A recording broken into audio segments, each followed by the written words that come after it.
Beralih ke topik berikutnya, menghindari kemacetan saat acara konser musik perayaan HUT Kabupaten Ogan Ilir pada 7 Januari mendatang di Kompleks Perkantoran Tanjung Senai. Polres Ogan Ilir akan melakukan rekayasa lalu lintas di sekitar lokasi acara.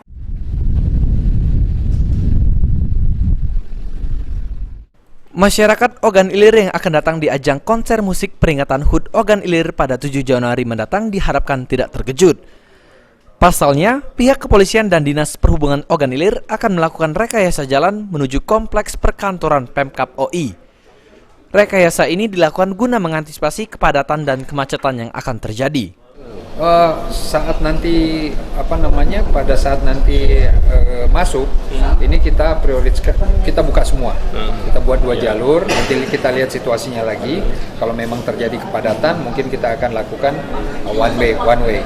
Nah, tapi kalau nanti pada waktu kegiatan nanti selesai, ini kita gunakan one way juga, tapi khusus keluar keseluruhan dari 10 pintu ini.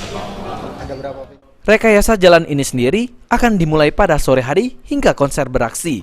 Selanjutnya, masyarakat diminta menaati aturan lalu lintas dan memarkirkan motornya di tempat parkir yang telah disediakan. Ahmad Romawi, PAL TV.